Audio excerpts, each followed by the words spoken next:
111. Sri GVL Narasimha Rao. So question 111.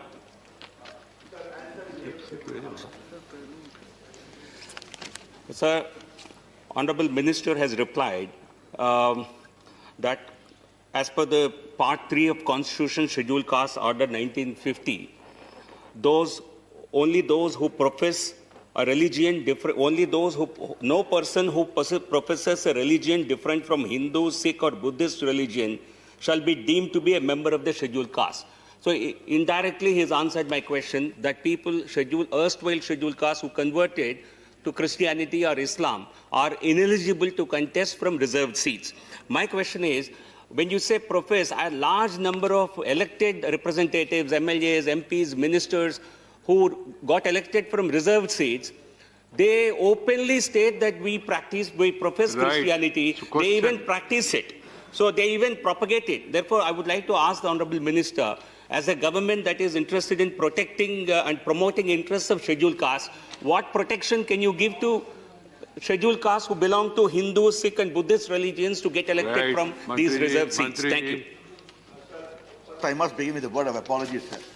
In clause 5 of this answer, there is some grammatical error, sir. I sincerely apologize. I had given instructions, sir. It should be read, sir. However, the constitutional framers were keen to end the discrimination against SC, which was unfair and wrong tradition of Hindu society, which needed constitutional correction. This should be the right approach, sir. I'll make a proper request for that. Sir, let me share with this House, sir. When the question of reservation and empowerment of our scheduled caste brethren and sisters and scheduled tribe came about, they were aware for the rationale for which this reservation has to be given. Scheduled caste discrimination was a wrong practice of Hindu society. They were aware. And our tribal friends were away from the society in jungles. They needed to be brought in the mainstream. Therefore, it is only these two communities who, apart from reservation in education, employment, have been given political reservation. Therefore, 1950 Scheduled Caste Order clearly states this shall be available only to Hindus, and later Buddhists and Sikhs were added because in the constitution they are part of the same rubric, sir. The law is very clear, sir, and we uphold this law. We don't want to dilute this law.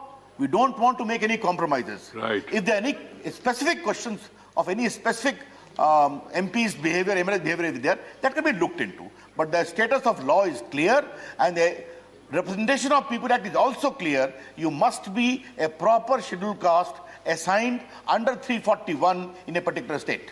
Right. Second supplementary.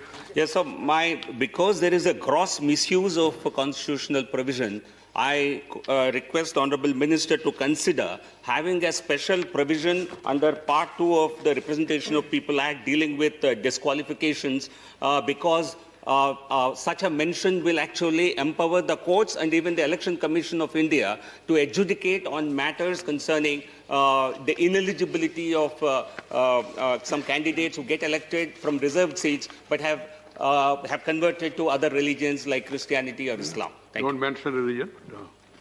Sir, as far as this particular part is concerned, sir, there is a very robust provision of challenging the election in the election laws of India. And if a person wrongly claims to be one belonging to the scheduled caste or scheduled tribe and has taken the benefit to get elected, the election can be set aside. It has been set aside. Therefore, a proper, robust mechanism is there. At the time of nomination also, before the returning officer, objection can be filed, and there is no proper certificate, his candidature can be rejected. I think there has to be greater awareness, but I take his point that the government, the Election Commission, all need to work together to ensure greater awareness about these provisions. Digvijay Singh. Chairman, sir, I'm very happy that the Honourable Minister has corrected the answer A and B, para 5, but I would like him to look into the issue that who was the person who is responsible for this and he should be punished. My question to you, sir, through you to him, sir, is it a fact that Justice Ranganath Commission report had specifically mentioned that the discriminatory behavior about the present acts, that the Muslims and the Christians would be denied the right if they convert to sort of to Christianity or Islam and among the scheduled caste. So there are Hela communities among the Muslims who are doing the scavengers task also, but they are denied the SC. Right. What is your question? My question is it a fact that Justice Jagannath Commission report had it recommended that these two should also be included in the scheduled caste? Shri Mantri ji. मैं बहुत विनम्रता से वरिष्ठ member Digvijay Singh की बात का उत्तर देना चाहूंगा। रंगनाथ मिश्रा जी की अनुशंसाओं पर हमारी गंभीर आपत्ति है, क्योंकि जब समय संविधान बना और 1950 का आदेश बना, हम नहीं थे, उनकी पार्टी के वरिष्ठ नेता। ना सर, मैं कंप्लीट पार्टी छोड़ दीजिए। हाँ। अच्छा, all right, I withdraw. Okay, all right. I have already said it. Please, Digvijay Singh ji. I have, once I say something, member should not, right. I said it, no, myself, chair has said it. Sir, He also said, he agreed. उस समय देश के महान नेता नेहरू जी, राजेंद्र बाबू, Sardar Patel, doctor Ambedkar और मौलाना आजाद, इन सबों ने मिलकर निर्णय किया कि इसके लिए किसको करना है। और sir, No, please. No, if you are not satisfied with the answer, there is a different procedure. Please. उत्तर तो मैं अपने तरीके से हाँ, दूंगा। 60-70 साल तक देश में कंसेंसस है कि ये सिर्फ हिंदू सोसाइटी के एक पीड़ा है, डिस्क्रिमिनेशन है, इसके लिए कॉन्स्टिट्यूशनल करेक्शन मैकेनिज्म है।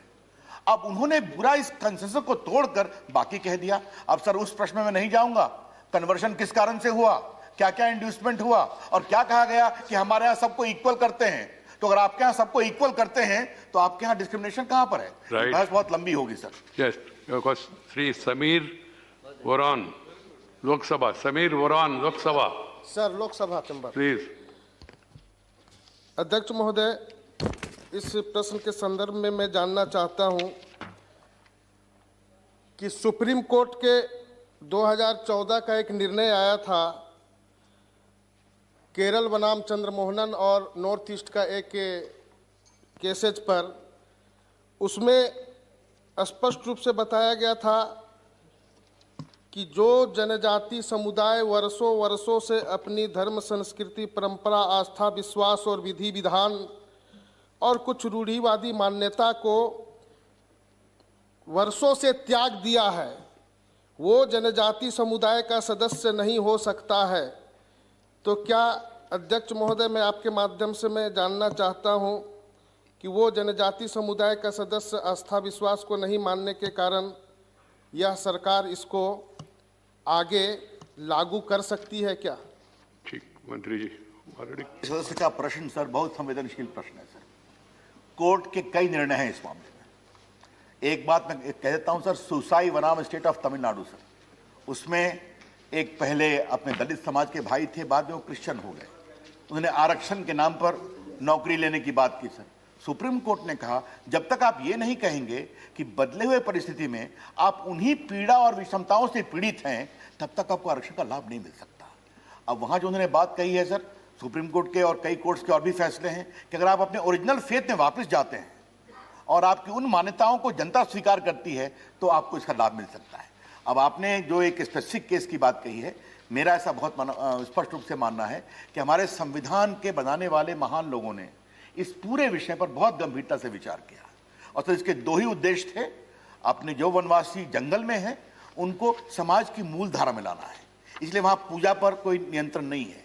लेकिन जो हमारे दलित बंधु हैं वो हिंदू समाज की एक दुर्भाग्यपूर्ण विषमता थी, इसलिए उनमें करेक्शन करना जरूरी है, इसलिए आरक्षण का लाभ दिया। Right. ये प्रिंसिपल को हमें ध्यान रखना जरूरी है। ठीक है, बहुत समीर ऐसी क्षेत्र से आते हैं जहां ये समस्या गंभीर है, इसलिए राइट। क्वेश्चन 112